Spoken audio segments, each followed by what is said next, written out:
করব প্রচার এই সমাজে, করব প্রচার এই সমাজে, ইসলামী আচরণ, as-sunnah, as-sunnah, as-sunnah ফাউন্ডেশন। আসসালামু আলাইকুম রহমতুল্লাহি ওয়া বারাকাতুহু। ইন্নাল হামদুলিল্লাহ ওয়াসসালাতু ওয়াসসালামু আলা রাসূলিল্লাহ ওয়া আলা আলিহি ওয়া আসহাবিহি ওয়া মান ওয়ালাহু আম্মা বাদ। সুপ্রিয় দর্শক শ্রোতা ভাই বোন, দেশে এবং প্রবাসে যে যেখান থেকে আমাদের সঙ্গে আজকের এই সরাসরি প্রশ্নোত্তরমূলক অনুষ্ঠান শরঈ সমাধানে যোগ দিয়েছেন, আপনাদের সকলকে আন্তরিক অভিনন্দন এবং শুকরিয়া জানিয়ে শুরু করছি আজকের পরিবেশনা। প্রিয় দর্শক, আস-সুন্নাহ ফাউন্ডেশনের স্টুডিও থেকে সরাসরি সম্প্রচারিত এই অনুষ্ঠানে আমরা আপনাদের জীবন ঘনিষ্ঠ প্রশ্নগুলোর উত্তর দেওয়ার চেষ্টা করি। ঘণ্টাব্যাপী আপনাদের সঙ্গে থাকি এবং চেষ্টা করা হয় আপনাদের জীবন ঘনিষ্ঠ প্রশ্নগুলোর যত বেশি সংখ্যক প্রশ্নের উত্তর দেওয়ার চেষ্টা করা। আলহামদুলিল্লাহ, 1 ঘন্টা সময়ের মধ্যে প্রায় 23,000 24,000 প্রশ্ন পর্যন্ত আসে। কোনো কোনো সপ্তাহে 25,000 বা তারও বেশি প্রশ্ন আসে। এর মধ্য থেকে আমাদের নজরে যে সমস্ত প্রশ্ন আছে এবং যে সমস্ত প্রশ্নগুলো আমরা গুরুত্বপূর্ণ মনে করি এবং যেগুলো আমরা দেখার সুযোগ পাই, সেগুলোর উত্তর আমরা দিই এবং 1 শতাধিক প্রশ্নের উত্তর আমরা আলহামদুলিল্লাহ দেওয়ার চেষ্টা করি। এ হলো আমাদের সরাসরি প্রশ্নোত্তরমূলক অনুষ্ঠানের মোটামুটি একটি দিক এবং নির্দেশনা। মোটামুটি আমরা এর ধারাবাহিকতা রক্ষা করে আপনাদের সঙ্গে ইনশাআল্লাহ ঘণ্টাব্যাপী আমরা থাকবো। আল্লাহ তাআলা আমাদের সবাইকে আল্লাহর সন্তোষের পথে অগ্রসর হওয়ার তৌফিক দান করুন। যেহেতু এটি একটি ইলমি অনুষ্ঠান, কোরআন এবং হাদিস ভিত্তিক নলেজকে মানুষের মধ্যে ছড়িয়ে দেওয়ার জন্য এই অনুষ্ঠান, অতএব এই অনুষ্ঠানে আপনারা সম্পৃক্ত থাকবেন, অন্যদের মাঝে এটি শেয়ার করবেন, ওয়াজ পার্টি করবেন, সেই অনুরোধ আমরা অন্যদের মতো আজও রাখছি। জাযাকুমুল্লাহ খায়রা। প্রিয় দর্শক, শুরুতে আমরা বলছি যে আস-সুন্নাহ ফাউন্ডেশন কর্তৃক আয়োজিত যে সিরাত কম্পিটিশন হয়েছে, অর্থাৎ রাসূল করিম সাল্লাল্লাহু আলাইহি সাল্লামের জীবন ইতিহাস সম্পর্কে জানার যে আয়োজন আমরা করেছি, সেই আয়োজনের চূড়ান্ত পরীক্ষা আজ অনুষ্ঠিত হয়েছে। আলহামদুলিল্লাহ, 3 ধাপে পরীক্ষা হয়েছে, জুনিয়র, মাধ্যমিক এবং সাধারণ গ্রুপে। জুনিয়র এবং মাধ্যমিকদের গ্রুপ পরীক্ষা গতকাল এবং পরশু হয়ে গেছে। আজকে সাধারণ বিভাগের পরীক্ষা অনুষ্ঠিত হয়েছে। আলহামদুলিল্লাহ, জুনিয়র এবং মাধ্যমিক বিভাগের পরীক্ষা অত্যন্ত সুন্দরভাবে সুচারুরূপে কোনো প্রকার অসুবিধা ছাড়াই হয়ে গেছে এবং তার আগে আমরা মক এক্সাম নিয়েছি, টেস্ট পরীক্ষা নিয়েছি, সেটাও সুচারুরূপে হয়েছে। কিন্তু আজ সাধারণ বিভাগের পরীক্ষায় কিছুটা ব্যত্যয় হয়েছে। অর্থাৎ সেখানে কিছু সংখ্যক ভাইয়েরা তাদের পরীক্ষা শেষে সাবমিট করতে গিয়ে দেখা গেল যে তাদের সেই পেজ এরর হয়ে যাচ্ছে এবং সাবমিট তারা করতে পারেননি। তো এটি সিস্টেমিক্যাল ত্রুটি। যেহেতু এটি গুগল ফর্মের মাধ্যমে হয়েছে, যারা ফেসবুক থেকে সরাসরি ক্লিক করে পরীক্ষা দিয়েছেন, হয়তো গুগল ক্রোম তাদের সেট মোবাইলে নাই, অথবা গুগল ক্রোম আছে কিন্তু অন্য কোনো টেকনিক্যাল সমস্যা ছিল, যার কারণে সমস্যাটি হয়েছে, তাদের জন্য পুনরায় আজকে পরীক্ষার সুযোগ দেওয়া হয়েছে। এ বিষয়ে আপনাদের অনেকেরই কিছু প্রশ্ন আছে, আমরা সেই প্রশ্নগুলো উত্তর দিয়ে নিচ্ছি। কেউ কেউ প্রশ্ন করছেন যে আসলে যারা দ্বিতীয় দফায় পরীক্ষা দিয়েছেন তারা একবার তো প্রশ্নগুলো দেখেছেন, আবার তারা 2 ঘন্টা সময়ের মধ্যে পরীক্ষা দেওয়ার সুযোগ পেয়েছেন, তাহলে তারা হয়তো এগিয়ে থাকবেন। যারা এরকমটি মনে করছেন তাদেরকে আমরা জানিয়ে রাখতে চাই যে দ্বিতীয় দফা যারা পরীক্ষা দিয়েছেন সে পরীক্ষার সময়ও শেষ হয়েছে, সম্পন্ন হয়ে গেছে, ইতিমধ্যে ক্লোজ হয়ে গেছে। তো সেই সমস্ত পরীক্ষার্থীদের যে রেজাল্ট আমাদের কাছে অটোমেটিক, তো গুগল আমাদেরকে রেজাল্ট দেখিয়ে দিচ্ছে, এমসিকিউর গুগল রেজাল্ট। তো সেই ফলাফল বলছে যে প্রথম ধাপে যারা পরীক্ষা দিয়েছেন, গড়ে দ্বিতীয় ধাপে পরীক্ষা দেওয়া লোকদের পরীক্ষার ফলাফল খুব বেশি ভালো নয়। হ্যাঁ, কিছু ব্যতিক্রম, কিছু ভালো মানুষ তো ভালো রেজাল্ট তো অবশ্যই করেছেন, কিন্তু গড় পর্যায়ে যেমনটি আপনারা অনেকে মনে করছেন যে দ্বিতীয় দফা পরীক্ষা দিয়ে গণহারে তারা ভালো করবে, ব্যাপারটা কিন্তু সেরকম হয়নি।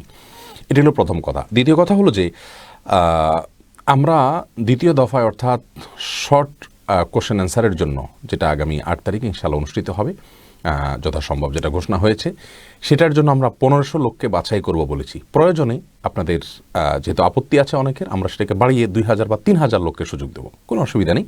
3000 লোককে সুযোগ দেওয়া হবে, সেখান থেকে আমরা চূড়ান্তভাবে বিজয়ীদেরকে বের করে আনব।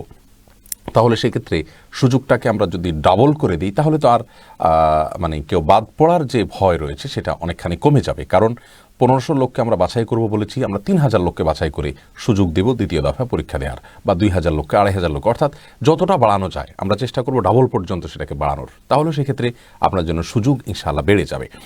তৃতীয় কথা হলো যে অনেকে মনে করতে পারেন যে এই চান্সে অনেকে ভালো পড়াশোনা না করেও বেশি সময় পেয়ে বা দ্বিতীয় দফা সুযোগ পেয়ে ভালো রেজাল্ট করে ফেলেছেন, তাহলে চূড়ান্তভাবে তারা বিজয়ী হয়ে যাবেন, এটি মোটেও সঠিক নয়। তার কারণ হলো চূড়ান্ত যে পরীক্ষা তা হবে, অর্থাৎ আগামী পর্বে, সেখানে আপনার শর্ট কোশ্চেন অ্যান্সার থাকবে। শর্ট কোশ্চেন অ্যান্সারের কিন্তু ফিল্টার হয়ে যাবে, সেখানে ইনশাআল্লাহ এই সমস্যা হওয়ার সম্ভাবনা খুবই কম, যে সমস্যা আজকে হয়েছে। কারণ সেখানে এত মানুষ একসাথে সাবমিট করতে যাবে না, সেখানে সংখ্যা থাকবে অনেক কম। আজকে যেরকম ধরুন 1000-10 মানুষ একসঙ্গে সাবমিট করতে গিয়েছেন, হয়তো সেজন্য সমস্যা হয়েছে একসঙ্গে এতগুলো মার্কস সাবমিট করতে যাওয়াতে। কিন্তু আগামী সপ্তাহে যে বা এই সপ্তাহের শেষে যে অনুষ্ঠান এই পরীক্ষাটা হবে, সেই পরীক্ষা যেহেতু অল্প সংখ্যক লোক থাকবে, সময়ও অনেক কম থাকবে, বেশি সময় ধরে থাকবে না, এবং সেখানে আমরা কিছু পলিসিও বলে দেবো আপনাদেরকে, যাতে করে এই এরর জিনিসটি আর না হয়, সেগুলো অবলম্বন করলে ইনশাআল্লাহ আপনাদের এই সমস্যা হবে না। যার কারণে সেখানে আমরা কিন্তু সুযোগ বাড়িয়ে দিচ্ছি বেশি সংখ্যক লোককে। তো যেহেতু সুযোগ বাড়িয়ে দিচ্ছি, অতএব যাদের আপত্তি আছে যে তারা আজ সকাল থেকে পরীক্ষা দিয়েছেন, তারা বাদ পড়তে পারেন, তাদের আপত্তি করার সুযোগ নেই। কারণ আপনাদেরকে দ্বিতীয় দফা পরীক্ষা দেওয়ার সুযোগ বেশিরভাগ লোককে দেয়া হচ্ছে ইনশাআল্লাহ বিইذনিল্লাহ। আর অযোগ্য কোনো ব্যক্তি চূড়ান্ত পরীক্ষায় তিনি বিজয়ী হবেন সম্ভাবনা খুবই ক্ষীণ, কারণ পরীক্ষা হবে সেটা হবে তুলনামূলকভাবে একটি যারা পড়াশোনা করছে তারাই উত্তর দিতে পারবেন এই টাইপের, এবং ইনশাআল্লাহ সেখানে ফিল্টার হয়ে যাবে। অনেকে মনে করছেন যে পুরো পরীক্ষা বাতিল করে নতুন করে নিতে, অনেকে বলছেন যে অফলাইনে নিতে। অফলাইনে যদি নেওয়া হয় তাহলে সেক্ষেত্রে আমাদের সাধারণ বিভাগের প্রতিযোগী 20,000-এর বেশি, এই 20,000 মানুষের খাতা দেখা এবং এটার ফলাফল ঘোষণা করা অল্প সময়ের মধ্যে, এটা কিন্তু একটা শিক্ষা বোর্ডের কাজ। এত বিশাল জনগোষ্ঠী কিন্তু আমাদের হাতে নেই, এত জনবল আমাদের কাছে নেই, যার কারণে অনলাইনে এটি আসলে সম্ভব নয়। আর দ্বিতীয়ত হলো যে পুরো পরীক্ষা যদি আমরা বাতিল করে নতুন করে করি, সেক্ষেত্রে যারা কষ্ট করে 6 ঘন্টা পরীক্ষা দিয়েছেন, অনেকে কর্মজীবী আছেন, তার অন্যদিন আর সুযোগ নেই, তাদের কিন্তু অভিযোগ থাকবে। যারা ভালো পরীক্ষা দিয়েছেন তারা বলবেন যে আমরা তো ভালো পরীক্ষা দিয়েছি, তাহলে সেক্ষেত্রে আমাদের আবার কেন দিতে হবে, তারা কিন্তু দিতে চাইবেন না। তো সব মিলিয়ে যেদিকে যে আমরা কথা থাকবেই, আমরা চেষ্টা করছি আপনাদের জন্য ইনসাফকে নিশ্চিত করতে। আমাদের প্রতি আস্থা রাখুন, ইনশাআল্লাহ বিইذনিল্লাহ আপনাদের প্রতি ইনসাফের সর্বোচ্চ চেষ্টা আমরা করব। একটি লোক যাতে এক্সট্রা সুবিধা না পান সে বিষয়ে ইনশাআল্লাহ বিবেচনা করা হবে। বিভিন্ন অ্যাঙ্গেল থেকে আমরা বিবেচনা করব। একই নাম্বার যদি কথার কথা দুইজনকে আমরা হুবহু পেলাম, তাহলে যিনি আগে সাবমিট করেছেন তিনি অগ্রাধিকার পাবেন। এরকম বিভিন্নভাবে কিন্তু আমরা ইনসাফ কায়েম করার চেষ্টা করবো ইনশাআল্লাহ। আস্থা রাখুন। আর সবচেয়ে বড় কথা হলো যে আল্লাহ রাব্বুল আলামিনের কাছে পুরস্কার আমরা সবাই পাচ্ছি, যেহেতু আমরা ভালো কাজে প্রতিযোগিতা অবতীর্ণ হয়েছি। আর এই যে ঘোষণা আমরা দিয়েছি পুরস্কার, সেই পুরস্কার যদি আপনার ভাগ্যে লেখা থাকে ইনশাআল্লাহ তাহলে আপনি অবশ্যই পাবেন। অতএব মন খারাপ করবেন না এবং অহেতুক বিতর্ক সৃষ্টি করবেন না, বরং ধৈর্য ধারণ করুন এবং আমাদের সঙ্গে থাকুন। আর ইনশাআল্লাহ বিইذনিল্লাহ এই প্রথমবার যেহেতু এটা আমাদের জন্য এই প্রতিযোগিতা, এর আগে আমরা এরকম করিনি। এত বিশাল প্রতিযোগিতা একসঙ্গে সামাল দিতে গিয়ে যে পরিমাণ কষ্ট পরিশ্রম আমাদেরকে করতে হয়েছে, সেটা ফাউন্ডেশনের ইতিহাসে অন্য কোনো প্রজেক্টে এতটা করতে হয়নি। অতএব আস্থা রাখুন, আমরা ইনশাআল্লাহ বিইذনিল্লাহ অনেক কিছু শিখলাম এবার থেকে। পরবর্তীতে যে প্রতিযোগিতাগুলো হবে সেগুলো ইনশাআল্লাহ আরও সুচারুরূপে আরও সুন্দরভাবে অনুষ্ঠিত হবে ইনশাআল্লাহ বিইذনিল্লাহ। দুঃখিত যে যারা প্রশ্নের উত্তর শোনার জন্য অপেক্ষা করছেন, সিরাতের যে কম্পিটিশন সেটা নিয়ে কথা বলতে বলতে আমাদের একটু দেরি হয়ে গেল। চলুন আপনাদের প্রশ্নগুলো উত্তর দেওয়া শুরু করা যাক। আজকে আমরা আলহামদুলিল্লাহ 72তম পর্ব শুরু করছি শাহী সমাধানের। এই পর্বের আজকে প্রথম প্রশ্নটি যেটি আমি দেখতে পাচ্ছি, আহমেদ সবুজ আপনি জানতে চেয়েছেন, নতুন বছর এলে আমরা অনেক মুসলিম ভাইরা আতশবাজি বিক্রি করি, এটা বিক্রি করা কি ঠিক কিনা? দেখুন, যদি কোনো দোকানদার জানেন যে আপনার এই আতশবাজি এটা 31st নাইট উপলক্ষে ব্যবহার করা হবে, তাহলে এটি বিক্রি করা আপনার জন্য জায়েজ নেই, কারণ আপনি একটি অন্যায় কাজে সহযোগিতা করছেন। আর আল্লাহ তাআলা বলেছেন, ওয়ালা তাআওয়ানু আলাল ইসমি ওয়াল উদওয়ান, তোমরা গুনাহ এবং সীমা লঙ্ঘনের কাজে একে অন্যের সহযোগিতা করো না। অতএব এটি বিক্রি করা জায়েজ হবে না। আর যদি এটি যে কোনো আনুষ্ঠানিকতায় ব্যয় হতে পারে, আপনার ইউজ হতে পারে, আপনার কেউ এমনি নিজেদের মধ্যে আনন্দ ফুর্তি করার জন্য করতে পারেন, এরকম সম্ভাবনা থেকে আপনি বিক্রি করেন, তাহলে সেটি জায়েজ আছে। কথার কথা, আপনি 31st নাইট উপলক্ষে বিশেষ ধরনের আতশবাজি অথবা আপনার এই দিন উপলক্ষে আপনি শুধুমাত্র মালটা উঠালেন যে এই দিনে বিক্রি হবে, এগুলো জায়েজ নেই। হ্যাঁ, আপনি সারা বছর জুড়ে আতশবাজির আইটেম বিক্রি করেন এবং সেটি মানুষ বিভিন্ন অকেশনে করে থাকে। একজন তার নিজস্ব কোনো আনন্দের অনুষ্ঠানে সে করবে, ঈদের অনুষ্ঠানে করবে, অন্য কোথাও করবে, সেই হিসেবে আপনি যদি রেখে থাকেন তাহলে সেটি জায়েজ আছে। এই দিনকে কেন্দ্র করে বিশেষভাবে ইউজ করার জন্য আপনি যদি বিক্রি করেন তাহলে সেটি জায়েজ হবে না। বিপ্লব জিএম আপনি জানতে চেয়েছেন, বাচ্চা ভূমিষ্ঠ হওয়ার কতক্ষণ পর তার কানে আজান দিতে হয়। আসলে কানে আজান দেওয়ার বিষয়টি একটা হলো যে খুব বেশি শক্তিশালী হাদিস দ্বারা প্রমাণিত নয়। শেখ আব্দুল আজিজ বিন আব্দুল্লাহ বিন বাজ রাহিমাহুল্লাহ, সৌদি আরবের সাবেক গ্র্যান্ড মুফতি, তিনি বলেছেন বাচ্চা ভূমিষ্ঠ হওয়ার পরে তার কানে যে আজান একামত দেওয়ার কথা হাদিসে বর্ণিত হয়েছে, সেই হাদিসগুলো বেশ কয়েকটা হাদিস সেগুলো দাইফ, কিন্তু দাইফ হলো ফজিলতের বিষয় এবং অনেকগুলো হাদিসে বর্ণিত রয়েছে, মোটামুটি আমল করা যায়। তিনি এটাকে অনুমোদন করেছেন, অর্থাৎ আমল যোগ্য বলেছেন। যাই হোক, কিন্তু হাদিসে এটার কোনো নির্দিষ্ট সময়সীমা বলে দেওয়া হয়নি যে এত ঘন্টার ভিতরে এত সময়ের ভিতরে দিয়ে ফেলতে হবে। তবে হ্যাঁ, ভূমিষ্ঠ হওয়ার পরে যত দ্রুত সম্ভব বাচ্চাকে পরিষ্কার করা বলতে তাকে গোসল করাতে এমন কোনো বাধ্যবাধকতা নেই। মোটামুটি তার শরীরে কোনো ময়লা থাকলে সেটাকে মুছে নিয়ে বাস যত দ্রুততম সময়ে এই আজান দেওয়া সম্ভব সেটি ব্যবস্থা নিতে হবে। মেহেদী হাসান, আপনি জানতে চেয়েছেন এনজিওতে চাকরি করা সম্পর্কে কিছু বলুন। ভাই মেহেদী হাসান, এনজিও মানে non government organisation. Non government organisation বেসরকারি কোনো সংস্থা, এটা ভালো কোনো সংস্থা হতে থাকতে পারে, তাদের কোনো ভালো কার্যক্রম থাকতে পারে, এবং এনজিও মানেই যে একেবারে খারাপ তা নয়। অনেক ইসলামিক এনজিও আছে, এমনকি অন ইসলামিক এনজিও যদি হয়, সাধারণ এনজিও যদি হয়, তাদের এমন কোনো পদে যদি কোনো ভাই বোন চাকরি করেন, কাজ করেন, যেই পদে তার কোনো অন্যায় করতে হয় না, কোনো হারাম কাজ করতে হয় না, অর্থাৎ তার জবের অংশ হিসেবে কোনো অন্যায় কিছু করতে হয় না, তাহলে সেক্ষেত্রে সেটি সম্পূর্ণ জায়েজ তার জন্য। এনজিও বলে কোনো কথা নয়, যে কোনো প্রতিষ্ঠানে, এমনকি আপনি একজন হিন্দুর অধীনে কাজ করছেন, আপনি কি কাজ করছেন সেটা হলো মুখ্য। আপনি একজন মুসলমান, খাঁটি মুসলমানের অধীনে কাজ করছেন, কিন্তু কাজটা করছেন হারাম, যে কাজটা করছেন সেটি অবৈধ, তাহলে সেটি কিন্তু অনুমোদিত নয়। অতএব এনজিওতে কাজ করা জায়েজ আছে, কি কাজ করছেন সেটা হলো মুখ্য বিষয়। এমডি রাইয়ান বিশ্বাস, আপনি জানতে চেয়েছেন স্বামীকে কিভাবে নামাজি করব বলে, না হলে এর জন্য কোনো বিশেষ আমল আছে কি না। দেখুন, একটি দোয়া আমরা কত শতবার যে বলেছি লাইভে, সেটা বলে শেষ করা কঠিন। সূরা ফুরকানের আয়াত নম্বর ৭৪।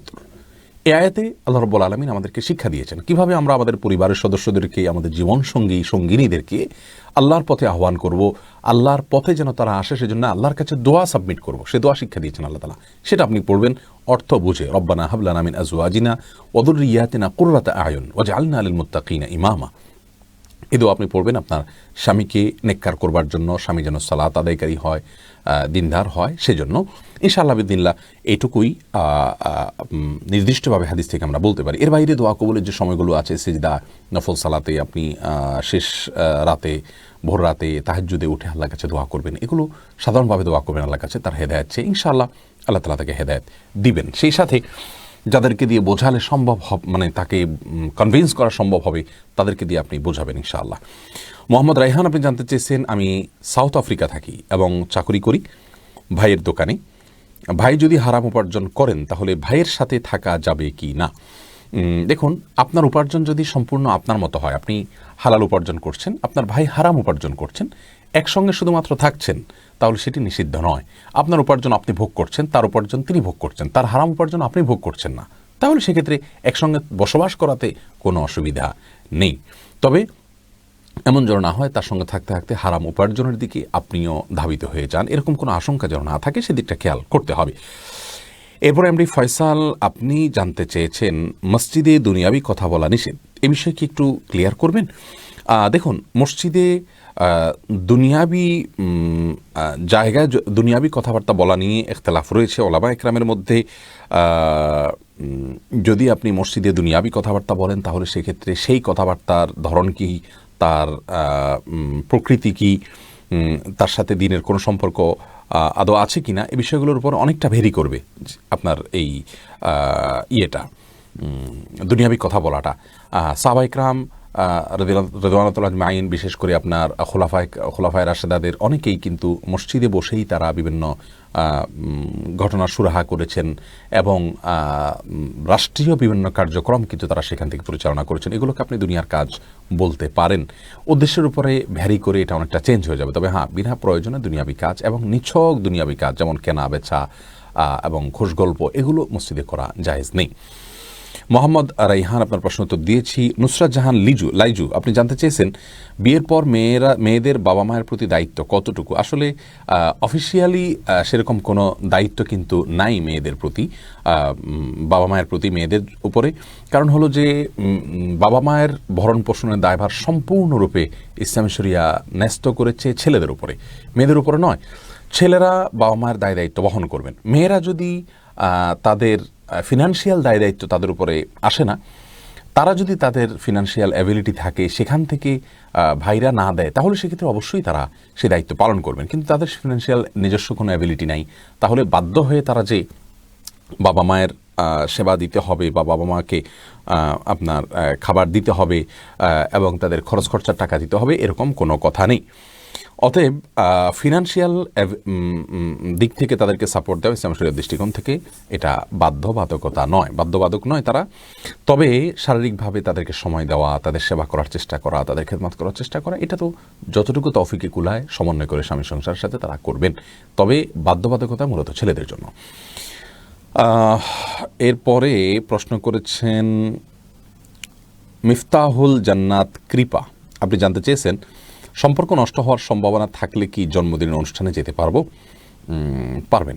সম্পর্কটা অনেক গুরুত্বপূর্ণ ইসলামে, অতএব সম্পর্ক নষ্ট হয়ে যেতে পারে এরকম সম্ভাবনা যদি থাকে, আল্লাহ মাফ করুক, তাহলে সেই জায়গা থেকে আপনি অবশ্যই যেতে পারেন। ওই কাজটার প্রতি আপনার ঘৃণা থাকলো, সেখানে যদি কোনো সরাসরি কোনো হারামে আপনাকে লিপ্ত হতে না হয়, জাস্ট আপনি গেলেন, তো এর কারণে আপনি যে গুনাহগার হয়ে যাবেন তা কিন্তু নয়। বিশেষ করে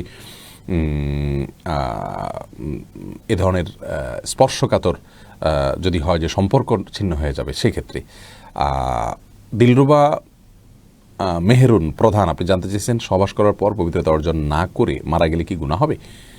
এই প্রশ্নের উত্তর কোথাও পাচ্ছি না। বোন দিলরুবা, সহবাস করার পর পবিত্রতা অর্জন না করে মারা গেলে গুনাহ হবে এমন কোনো কথা কোরআন হাদিসের কোথাও বলা হয়নি। তবে হ্যাঁ, সহবাস করার পর তিনি যদি দেরি করেন, বিলম্ব করেন গোসল করতে, এদিকে তার ফরজ গোসল এর ওয়াক্ত বিলম্ব হয়ে যায়, তাহলে সেটি ভিন্ন কথা।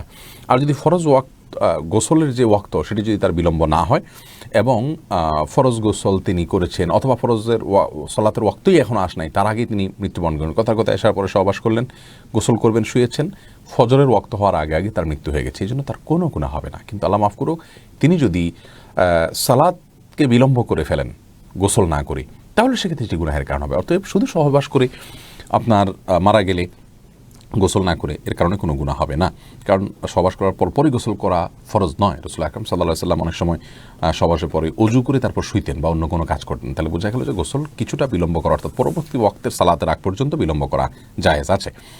শামসুন নাহার, আপনি জানতে চেয়েছেন 2 হাইজের মধ্যবর্তী ন্যূনতম সময় কতদিন? বোন, এটা নিয়ে অনেকগুলো মতামত রয়েছে উলামা ইকরামের মধ্যে। আমরা দীর্ঘদিন থেকে আসলে আশা করছি যে এই বিষয়ে আমরা পৃথক কোনো ভিডিও করব এবং বিস্তারিত সেখানে বলবো ইনশাআল্লাহ। এই সংক্ষিপ্ত পরিসরে সেটি বলা কঠিন এবং সেটাতে ভুল বোঝাবুঝির সম্ভাবনা থাকবে, যেহেতু উলামা ইকরামের অনেকগুলো মতামত রয়েছে, আমরা বিস্তারিত আলোকপাত করবো ইনশাআল্লাহ। জসিমউদ্দিন, আপনি জানতে চেয়েছেন আজ 3 দিন আমি যখনই আল্লাহকে স্মরণ করছি তখনই আমার মনে হচ্ছে আমি কি আল্লাহর স্মরণ করলাম না নাকি শয়তানকে।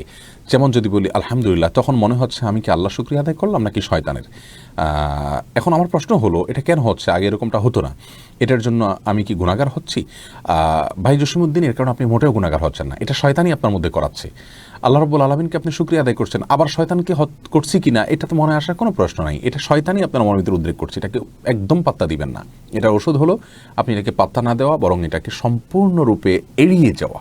আপনি আল্লাহ রাব্বুল আলামিনের শুকরিয়া আদায় করেছেন, সেটাই আল্লাহর শুকরিয়া হিসাবেই বিবেচ্য হবে এবং আল্লাহ রাব্বুল আলামিনের শুকরিয়া হিসাবে সেটা গ্রহণযোগ্য হবে ইনশাআল্লাহ বিইذنিল্লাহ। বিধায় আপনার এটাকে নিয়ে খুব বেশি টেনশন করার কোনো কারণ নেই।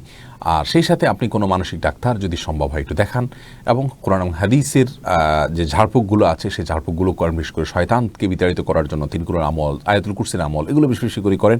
আজকাল অনেকেরই এরকম সমস্যা হচ্ছে এবং এটি স্পষ্টভাবে আমরা বুঝতে পারছি এটি শয়তান করাচ্ছে। কারণ আপনি মুখে বলেছেন আল্লাহ শুকর আদায় করছি, তাহলে আমি কি শয়তানটা করছি এটা মনে আসাতে কোনো যুক্তি নেই, আপনি তো আল্লাহর করেছেন।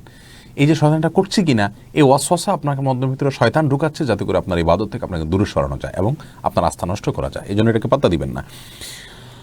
ছোট বাচ্চা থাকলে কাপড়ে গায়ে প্রস্রাব লেগে যায়, তাহলে কি ইবাদত করবে? গায়ে যদি প্রস্রাব লেগে যায় তাহলে প্রস্রাবের ওই জায়গাটা ধুয়ে তারপরে ইবাদতবন্দি করবেন, অথবা ইবাদত বলতে সালাত আদায় করবেন। বাকি ওই অবস্থায় কাপড়ে পেশাব থাকলেও আপনি কোরআন তেলাওয়াত করতে পারেন, জিকির করতে পারেন, সব ইবাদত করতে পারেন। সালাতটা শুধুমাত্র পবিত্রতার জন্য, পূর্ব শর্তের জন্য বাচ্চা করে নিলে, বাচ্চা দিয়ে পেশাব করে বা কোনো জায়গা না পাকলে সেই জায়গাটা ধুয়ে, অথবা যদি পোশাক চেঞ্জ করা সম্ভব হয় সেটা চেঞ্জ করে আপনি সালাত আদায় করবেন। নফল রোজা ইচ্ছাকৃতভাবে ভাঙলে কি গুনাহ হবে? নফল রোজা যদি কেউ ইচ্ছাকৃতভাবে ভাঙেন তাহলে সেক্ষেত্রে গুনাহ হবে না, গুনাহ হওয়ার কোনো কারণ নাই। তবে সেটি আবার পুনরায় আদায় করতে হবে ইমাম আবু হানিফার মতে, আর সৌদি আরব স্কলারদের মতে সেটা পুনরায় আদায় করতে হবে না, কারণ নফল এটা আপনি যেহেতু ঐচ্ছিক, শুরুতে আপনি এটা রাখতে পারেন, নাও রাখতে পারেন, এরকম একটি বিষয়। অতএব ভাঙার ক্ষেত্রে একই কথা প্রযোজ্য। তাছাড়া সাহাবীদের মধ্যে অনেকেই নফল সিয়াম ভেঙেছেন, এরকম বিভিন্ন বর্ণনা রয়েছে। তারা পুনরায় কাজা করেছেন, এরকম বর্ণনা পাওয়া যায় না। এটা হলো প্রথম শ্রেণীর আলেমদের বক্তব্য, যারা মনে করেন নফল সিয়াম ভাঙলে আর নতুন করে সেটাকে কাজা করতে হবে না। ইমাম আবু হানিফা রাহিমাহুল্লাহর মত হলো যে এক্ষেত্রে নফল সিয়াম যদি ভেঙে যায় তাহলে সেক্ষেত্রে পুনরায় রাখতে হবে সেটাকে, কারণ আপনি নফল সিয়াম শুরু করে দিলে সেটা নফল থাকে না, বরং সেটা কিন্তু আবশ্যক হয়ে যায়। কোরআনে কারিমে আল্লাহ বলেছেন ওয়ালা তুবতিলু আমালাকুম, তোমরা তোমাদের আমলকে নষ্ট করে দিও না, যার কারণে শুরু করলে যখন সেটা আবশ্যক হয়ে যায় এটাকে নষ্ট করা যায় না। সোহেল, আপনি আইডি থেকে জানতে চেয়েছেন, হাঁটতে গিয়ে না দেখে বা অনুচিকৃতভাবে কারো পায়ের সাথে লেগে দেখি বেশিরভাগ মানুষ হাত দিয়ে সালাম করে মুছে দেয়, এ ব্যাপারে ইসলাম কি বলে? আমাদের এ বিষয়ে ভিডিও আছে। যদি কারোর পায়ের সাথে শরীরের সাথে পাও লেগে যায়, যেহেতু আমাদের সমাজে এটাকে অসম্মান ধরা হয়, সম্মান এবং অসম্মান আচরণগতভাবে সম্মান এবং অসম্মান প্রদর্শন করাটা এটা কিন্তু আঞ্চলিক একটা কালচারের ব্যাপার। যেহেতু আমাদের দেশের কালচারে কারোর শরীরে পাও লাগলে সেটাকে অসম্মান মনে করা হয়, তবে এটা কেউ যদি করেন ইচ্ছাকৃতভাবে করলে এটা অসম্মানই করা হবে। আর ভুলে লাগলেও যে তিনি ইচ্ছাকৃত লাগাননি এই জিনিসটা বোঝানোর জন্য তিনি হাত দিয়ে তাকে টাচ করে জাস্ট বোঝালেন যে আসলে আমি পাও নয়, হাত দিয়ে আপনাকে সম্মান করতে চাচ্ছি, এটাতে কোনো অসুবিধা নেই ইনশাআল্লাহ বিদিনিল্লাহ। এটা হলো শুধুমাত্র আপনি আপনার যে ইন্টেনশনালি তাকে পাও দেননি এই জিনিসটা আপনি বোঝালেন, এতে কোনো অসুবিধা নেই। কিন্তু মানে পা ছুঁয়ে সালামের বিষয় এখানে না, জাস্ট হাত টাচ করে আপনি তাকে বোঝালেন যে আসলে এটা ভুলে হয়েছে, কোনো অসুবিধা নেই। সোহেল আনোয়ার, আপনি জানতে চাচ্ছেন সম্প্রতি বাংলাদেশ ব্যাংক ইসলামী বন্ড ছাড়ার ঘোষণা দিয়েছে, এ ব্যাপারে বললো অনেক উপকৃত হয়ে। এবারে শর্ট প্রশ্ন উত্তরে বলা কঠিন ভাই সোহেল আনোয়ার। ইনশাআল্লাহ বিদিনিল্লাহ এ বিষয়ে স্টাডি করছেন ওলামায়ে কেরাম, আমরা স্টাডি করছি, যথাসময়ে আপনার উত্তর পেয়ে যাবেন ইনশাআল্লাহ বিদিনিল্লাহ। এমডি হাদিকুল ইসলাম, আপনি জানতে চেয়েছেন ব্যাংক থেকে লোন নিয়ে ব্যবসা করলে সে ব্যবসা হারাম হবে কিনা অন্য কোনো রাস্তা না থাকলে। দেখুন, ব্যাংক থেকে যদি লোন নেন এবং সে লোনটা যদি সুদভিত্তিক লোন হয়, তাহলে সুদী লোন নিয়ে আপনি ব্যবসা করলে সেটি সম্পূর্ণ হারাম হবে। কারণ আপনার বেঁচে থাকার জন্য আলহামদুলিল্লাহ আল্লাহ রাব্বুল আলামিন অনেক উপায় রেখেছেন। ডাল ভাত খেয়ে কোনো রকম বেঁচে থাকার জন্য ব্যাংক থেকে সুদভিত্তিক লোন নিয়ে ব্যবসা করতে হবে এমনটি কিন্তু বাধ্য, এটি জরুরি নয়। অতএব এটি করা জায়েজ নেই, এটা হারাম। আমরা অনেকেই এটা করছি। বরং আপনি যেটুকু অ্যাবিলিটি আছে সেটুকু দিয়ে ব্যবসা করবেন, অল্প পুঁজি দিয়ে শুরু করবেন, ছোট্ট ব্যবসা করবেন, ক্ষুদ্র ব্যবসা করবেন, কোনো ব্যবসাকে ছোট মনে করবেন না, তাহলে ইনশাআল্লাহ আপনার জন্য পথ সহজ। আপনি যদি অনেক কিছু করতে চান, দৃশ্যমান কিছু করতে চান, তাহলে আপনাকে ব্যাংক থেকে লোন নিতে হবে। আর সুদভিত্তিক লোন নেওয়া, সুদের কোনো চুক্তি করা, এটা সম্পূর্ণ হারাম ইসলামী শরিয়াতে, জায়েজ নাই, এটা গুনাহের কারণ হবে এবং আপনার উপার্জন হারাম হবে। রোজিনা খাতুন জানতে চেয়েছেন কত বছর বয়স থেকে মেয়েদের উপর পর্দা করা ফরজ? বোন রোজিনা, মেয়েদের জন্য পর্দা করা ফরজ হবে যখন তারা প্রাপ্তবয়স্ক হবেন, তখন থেকে। মাসিক শুরু হয়ে গেছে তখন তাদেরকে প্রাপ্তবয়স্ক ধরা হবে, তখন থেকে তাদেরকে পর্দা করতে হবে। ফাইজা রহমান জানতে চেয়েছেন পেছনে হাত দিয়ে তবে মেয়েদের যদি শারীরিক গ্রোথ ভালো থাকে তাহলে দেখা যায় যে মাসিক শুরু হওয়ার আগে থেকেই তাদেরকে ম্যাচিউর দেখা যায় এবং তাদেরকে দেখে অন্য পুরুষরা তাদেরকে নিয়ে বাজে চিন্তা করার স্কোপ তৈরি হওয়ার সম্ভাবনা সমূহ আছে। এরকম যদি হয় তাহলে সেক্ষেত্রে অনেক আগে থেকে পর্দার এক্সারসাইজ করা উচিত। কারণ পর্দার উদ্দেশ্যই হলো নিজেকে নিরাপদে রাখা পুরুষের লোলুপ দৃষ্টি থেকে এবং সেই সাথে সমাজকে ফিতনামুক্ত রাখা। অতএব আগে থেকে পর্দার এক্সারসাইজ করা উচিত। এরপরে ফাইজা রহমান, আপনি জানতে চেয়েছেন পেছনে হাত দিয়ে দাঁড়ালে কি অমঙ্গল হয়? দেখুন, পেছনে হাত দিয়ে যদি দাঁড়ান তাহলে সেক্ষেত্রে কোনো অমঙ্গল হবে না। এটা একটা মানে বদধারণা মানুষের, যে পেছনে এভাবে পিছমোড়া করে হাত দিয়ে দাঁড়ালে তার ক্ষতি হয়। তবে হ্যাঁ, জাহান্নামীদেরকে আল্লাহ রাব্বুল আলামিন বিশেষ কিছু তাদের বিবরণ উল্লেখ করেছেন, তাদের শাস্তির বিবরণ করেছেন, তার মধ্যে থেকে তাদের পেছনে হাত থাকবে এবং হাঁটু গেড়ে থাকবে। অতএব ওই দৃষ্টিকোণ থেকে আপনি যদি নিয়মিত এটি করেন সেটা প্রশংসনীয় নয়, কিন্তু কখনো হাত পেছনে হাত মোড়া বাঁধলেই যে তার ক্ষতি হয়ে যাবে এমন কোনো কথা কোনো হাদিসে বলা হয়নি। বাকি জাহান্নামীদের যে আকৃতির কথা আসছে, তাদেরকে যে পরিস্থিতির কথা আসছে, তাদের যে অবস্থার কথা কোনো হাদিসে বর্ণিত হয়েছে, সেরকম অবস্থায় আমরা নিজেরা নিজেকে রাখবো না, সেটা উত্তম এবং উচিত। মেফতাহুল জান্নাহ কৃপা জানতে চেয়েছেন মামার সামনে কতটুকু পর্দা করতে হবে? মামার সামনে পর্দার জন্য বিশেষ কোনো আসলে পর্দার জন্য আপনার বিশেষ কোনো সীমানা নির্ধারণ করা নেই। তবে হ্যাঁ, মামার সামনে আপনি একজন মাহরাম, আপনার বাবার সামনে যতটুকু আপনি খোলা রাখতে পারবেন মামার সামনে ঠিক ততটুকু খোলা রাখতে পারবেন, যেহেতু মামা তিনি একজন মাহরাম। বাবা যেরকম মাহরাম, ভাই যেরকম মাহরাম, মামাও সেরকম মাহরাম। এক্ষেত্রে আপনি মুখমণ্ডল, হাত, পা এগুলো খোলা থাকতে পারে, এমনকি আপনার মাথার চুল মামার সামনে খোলা থাকলেও গুনাহ হবে না, গলা ইত্যাদি এগুলো খোলা রাখতে গুনাহ হবে না। আপনার একান্ত যে অঙ্গগুলো স্বামী ছাড়া অন্য কারোর সামনে প্রদর্শনযোগ্য নয়, সেই অঙ্গগুলোকে আপনি মাহরামদের সামনে প্রকাশ করতে পারবেন না। বাকি শরীরের স্বাভাবিক অবস্থায় আপনি তাদের সাথে সাক্ষাৎ করতে পারবেন এবং দেখা করতে পারবেন। তবে ফিতনার এই যুগে যথাসম্ভব মানে খোলামেলা পোশাক না পরা, যেমন শাড়ি পরলে বেশিরভাগ ক্ষেত্রে পেট, পিঠ ইত্যাদি এগুলো অনেক সময় খালি মুক্ত থাকে, বুকের বড় অংশও মুক্ত থাকে, পিঠের বড় অংশও মুক্ত থাকে, এগুলো মাহরামদের সামনেও মুক্ত রাখা উচিত নয়, কারণ ভয়াবহ ফিতনার যুগ এবং ফিতনার সমূহ সম্ভাবনা এই যুগে যতদিন যাচ্ছে ততই বেড়েই চলেছে। আর পর্দার উদ্দেশ্যই কিন্তু সেটিকে নিয়ন্ত্রণ করা, বিধায় সে বিষয়টা আমাদের খেয়াল রাখা উচিত। মাসুমা আক্তার বোন, আপনি জানতে চেয়েছেন না বলে আব্বুর ওয়ালেট থেকে টাকা নেওয়া সম্পর্কে বলবেন দয়া করে। দেখুন, বাবার মানিব্যাগ থেকে যদি টাকা নেন তাহলে সেক্ষেত্রে আপনার নিত্য প্রয়োজনীয় টাকা আপনি নিচ্ছেন, বাবা জানলেও আপনাকে কিছু বলবেন না, মৌন সম্মতি আছে, এরকম যদি হয় তাহলে সম্পূর্ণ জায়েজ আছে। যেমন ছেলে মেয়ে যখন বড় হয়, বাবা মা কিন্তু অনেক সময় দেখা যায় যে মৌন সম্মতি থাকে তাদের, যে ঠিক আছে নেক, এরকম যদি আপনি জানেন যে হ্যাঁ বাবা জানলেও কিছু বলবেন না, তাহলে সেক্ষেত্রে এটাকে বলা হয় মনোসম্মতি থাকলে আপনি তার মানিব্যাগ থেকে টাকা নিতে পারেন। আর যদি তিনি জানতে পারলে আপনাকে রাগ করবেন, নিষেধ করবেন, তাহলে সেক্ষেত্রে আপনি কিন্তু তার মানিব্যাগ থেকে টাকা নিতে পারবেন না। প্রাপ্তবয়স্ক হওয়ার পর আপনি বালেগ হয়ে গেছেন, তখন থেকে কিন্তু আপনার অ্যাকাউন্ট সম্পূর্ণ আলাদা, আপনার হিসেব সম্পূর্ণ আলাদা। বাবার মানিব্যাগ থেকে আপনি টাকা নিতে হলে তার অবশ্যই পারমিশন লাগবে। যদি তিনি অসন্তুষ্টি প্রকাশ করতে পারেন জানতে পারলে, তাহলে সেক্ষেত্রে আপনি না জানিয়ে নিতে পারবেন না।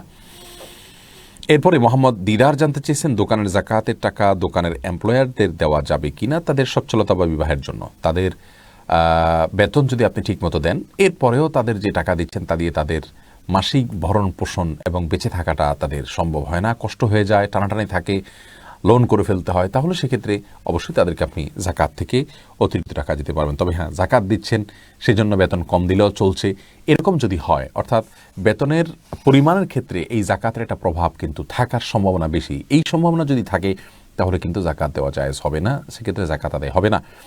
তার বাজার অনুযায়ী প্রচলিত নিয়ম অনুযায়ী তার বেতন যদি আপনি দেন এবং সেক্ষেত্রে কোনো প্রকার ত্রুটি না করেন, কোনো প্রকার ঘাটতি না করেন, এবং আপনি জাকাত দিচ্ছেন তাকে সেটা চিন্তা করে সে অল্প বেতনও রাজি হয়ে যাবে, এরকম মানসিকতা যদি না থাকে তাহলে জায়েজ হবে। আজকাল কাজের লোকদেরকে যদি অনেকে জাকাত দেন তাহলে সেক্ষেত্রে দেখা যায় যে স্যালারি কম দিলেও কাজের লোক রাজি হয়ে যায়, কারণ তিনি জানেন জাকাত পেয়ে তার পোষায় যাবে। তো এরকম বিষয়গুলো থাকলে কিন্তু জায়েজ হবে না। সম্পূর্ণ তার ন্যায্য জাকাত দিলেও যা দিতেন, না দিলেও তা দিতেন, মার্কেটে তাকে সে যে পরিমাণ সম্মানই পায়, পারিশ্রমিক পায়, ঠিক সে পরিমাণ পারিশ্রমিক আপনি দিচ্ছেন, এরপর এক্সট্রা হিসাবে জাকাত দিচ্ছেন, এটি জায়েজ আছে ইনশাআল্লাহ, না জায়েজ হওয়ার কোনো কারণ নেই। অলিউল্লাহ, আপনি জানতে চেয়েছেন তাহাজ্জুদ নামাজ জামাতে পড়া যাবে কিনা, বা স্বামী স্ত্রী একসাথে তাহাজ্জুদ পড়া যাবে কিনা। জামাতে তাহাজ্জুদ পড়া যেতে পারে, কালে ভদ্রে কখনো নিয়মিত রমজানের বাইরে তাহাজ্জুদের জামাত করাকে অনেক ওলামায়ে কেরাম মাকরু বলেছেন, যেহেতু রাসূল করিম সাল্লাল্লাহু আলাইহি সাল্লাম বা সাহাবায়ে কেরাম রমাদানের বাইরে কখনো তাহাজ্জুদের সালাতের জন্য জামাত প্রতিষ্ঠা করেছেন এমনটি দেখা যায় না। অতএব মাঝে মধ্যে এটি হতে পারে, কোনো অসুবিধা নেই, স্বামী স্ত্রী করতে পারেন। এরপরে ইউসুফ খান, আপনি জানতে চেয়েছেন আমি কুয়েতে থাকি, একা নফল সুন্নত নামাজ কি সাউন্ড করে পড়া যাবে? হ্যাঁ ভাই ইউসুফ, করা যাবে। আপনি রাতের নামাজ সেগুলোতে আপনি উচ্চস্বরে আপনি পড়তে পারেন, কথার কথা মাগরিবের পরের কোনো সালাত, এশার পরে কোনো সালাত, তাহাজ্জুদের সালাত, এগুলোতে আপনি জোরে জোরে কেরাত পড়তে পারেন, জোরে জোরে তাকবীর পড়তে পারেন, কোনো অসুবিধা নেই। কিন্তু দিনের সালাত সেগুলোতে অবশ্যই আপনাকে নীরবে পড়তে হবে। মামুন আহমেদ, আপনি জানতেছেন মোবাইল গেম বানানো কি জায়েজ হবে? মোবাইল গেম খেলা যেহেতু জায়েজ কাজ না, এটা বানানো জায়েজ কাজ না, আসলে এটা অনর্থক কাজ। আল্লাহ রাব্বুল আলামিন সফল ইমানদারদের বৈশিষ্ট্য বলতে গিয়ে কোরআন কারীমের সূরা মুমিনুন তথা 18 নম্বর পারার প্রথম লাইনে আল্লাহ তাআলা বলেছেন কদ আফলাহাল মুমিনুন, ওইসব ইমানদাররা সফল যারা তাদের সালাতে মনোযোগী, আল্লাযীনা হুম ফি সালাতিহিম খাশিউন ওয়াল্লাযীনা হুম আনিল লাগওয়ি মুরিদুন, এবং যারা অনর্থক কাজ থেকে বেঁচে থাকে। অতএব অনর্থক অহেতুক কাজ থেকে বেঁচে থাকা ইমানদারের সফলতার পূর্ব শর্ত। মোবাইলে গেমস খেলা এবং এ জাতীয় যত ধরনের কর্মকাণ্ড আছে এগুলো অনর্থক, এগুলোতে পার্থিব কোনো উপকারিতাও নেই, আখিরাতের কোনো উপকারিতাও নেই। আজকাল অবশ্য অনেক গেমস খেলে মানুষ অর্থ উপার্জন করে, কিন্তু সেই অর্থ উপার্জন আর্থসামাজিক উন্নয়নের জন্য তেমন কোনো ভূমিকা রাখে না। আপনি বলবেন যে সেখানে গেমস ডেভেলপার এবং এটা যারা তৈরি করেন তাদের জন্য এটা জীবিকার মাধ্যম হচ্ছে, কিন্তু অনর্থক কাজের জন্য কেউ যদি আপনার কোনো কাজ করেন, অনেক কাজ মানুষ করবে, তার জন্য তিনি প্ল্যাটফর্ম রেডি করে দিলেন, তাহলে সেটিও কোনো প্রশংসনীয় কাজ নয়, বরং বিকল্প কোনো ভালো পথ খোঁজা উচিত। এমনি ইমরান হোসেন জানতে চেয়েছেন, বাবা মাকে ইসলাম মানাতে তাদের সাথে রাগ করা যাবে কিনা?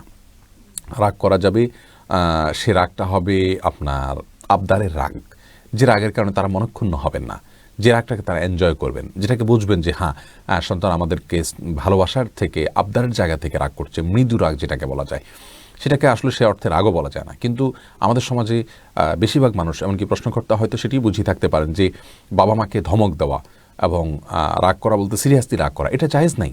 তাদেরকে আপনি দিনের পথে আহ্বান করবেন সাধারণভাবে, যদি তারা আপনার আহ্বান শুনে আলহামদুলিল্লাহ ফাবিহা নেআমা, আর যদি তারা না শুনে তাহলে সেক্ষেত্রে আল্লাহর কাছে আপনার কোনো দায় নেই, কিন্তু আপনি তাদেরকে অসদাচরণ করতে পারবেন। আল্লাহ বলেছেন, ওয়ালা তাকুল্লাহুমা উফফিন ওয়ালা তানহারহুমা, বাবা মাকে তুমি ধমক দিও না, তাদের কষ্ট হয় এমন কিছু বলা জায়েজ নেই, এটি সাধারণভাবেই। এরপরে মাহমুদা নূর আপনি জানতে চেয়েছেন, স্বামী স্ত্রী যে বিছানায় ঘুমায় সেই বিছানায় সালাত আদায় করা যাবে কিনা? কোনো অসুবিধা নেই বোন মাহমুদা, আপনি যে বিছানায় শয়ন করছেন সেই বিছানা যদি পবিত্র থাকে, সেখানে কোনো নাপাক না লাগে, আপনি সেখানে সালাত আদায় করতে পারেন, কোনো অসুবিধা নেই। রাসূল করিম সাল্লাল্লাহু আলাইহি ওয়াসাল্লাম বলেছেন, জুইলাত লিয়াল আরদু মাসজিদান ওয়া তাহুরা, আমার জন্য পৃথিবীর সকল ভূমিকেই মসজিদ সালাত আদায় করার জায়গা এবং পবিত্র করা হয়েছে।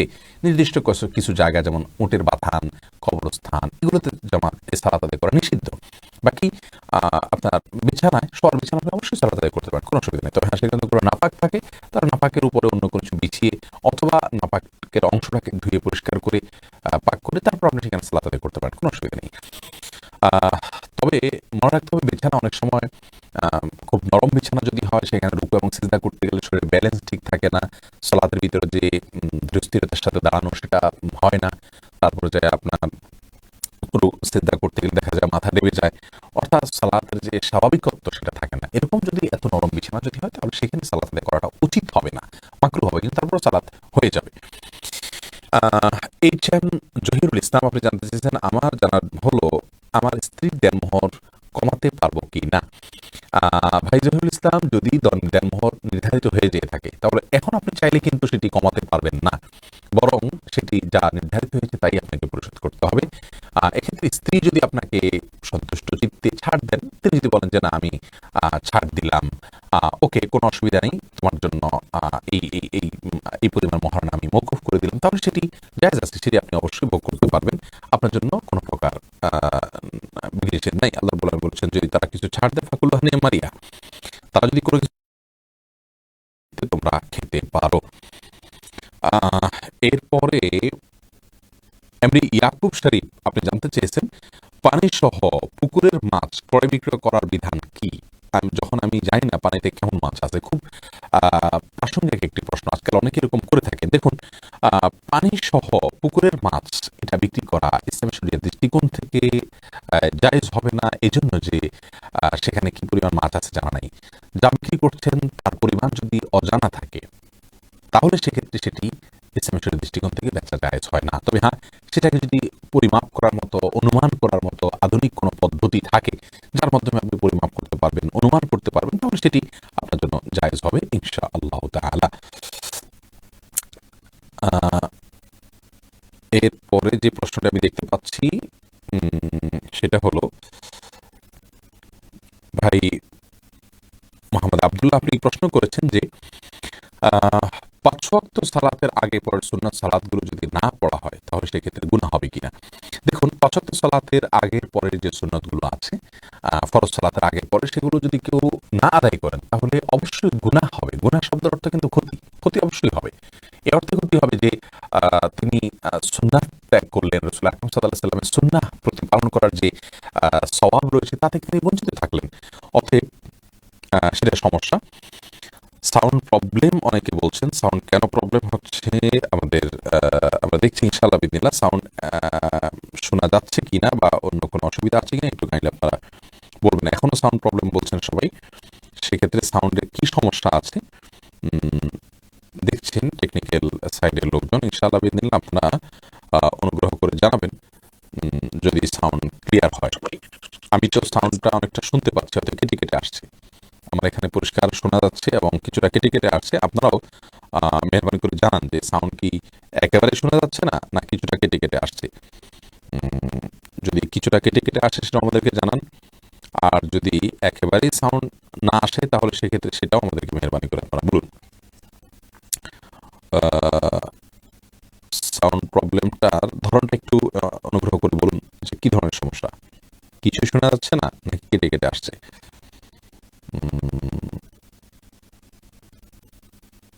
জাযাকুমুল্লাহ খায়ের। কেটে কেটে আসছে, বিতি ইসলাম বলছেন কেটে কেটে আসছে। তাহলে সেক্ষেত্রে কেন কেটে কেটে আসছে আমরা দেখছি, আপনারা আমাদেরকে আপডেটটা জানান মেহরবানি করে। জুবায়ের হোসাইন মাওলানা আপনিও বলেছেন কেটে কেটে আসছে, জাযাকুমুল্লাহ খায়ের। নূর হোসেন ভাইও কেটে কেটে আসছে বলছেন, হাবিব সালমা বলছেন সাউন্ড প্রবলেম। জাযাকুমুল্লাহ খায়ের, আমরা এটাকে ফিক্স করার চেষ্টা করছি। যদি কোনো অসুবিধা, কোনো সমাধানের পথ না পাওয়া যায় তাহলে লাইভ এখানে এন্ড করে পুনরায় আমরা লাইভে আসছি ইনশাআল্লাহ বিদিনিল্লাহ। আপনারা আমাদের সঙ্গেই থাকুন, জাস্ট কয়েক সেকেন্ড।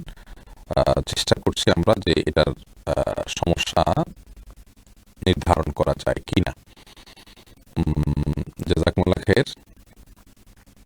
কেটে কেটে আসছে এখনো, আমরা সম্ভবত তাহলে লাইভটিকে এন্ডিংয়ে গিয়ে পুনরায় আমরা হয়তো লাইভে আসতে হবে। চঞ্চল মাহমুদ ভাইও বলছেন সাউন্ড কেঁপে কেঁপে আসছে, এখনো সাউন্ড কেঁপে কেঁপেই আসছে। আল্লাহ তাআলা সহজ করুন, হয়তো টেকনিক্যাল কোনো প্রবলেম, নেটওয়ার্কের কোনো সমস্যা থাকতে পারে। জাযাকুমুল্লাহ খায়ের। আমরা ইনশাআল্লাহ বিদিনিল্লাহ খুব দ্রুতই শেষ করছি, এন্ডিং করে ফেলছি আমরা ইনশাআল্লাহ। পুনরায় আমরা চেষ্টা করব আপনাদের সাথে যুক্ত হওয়ার।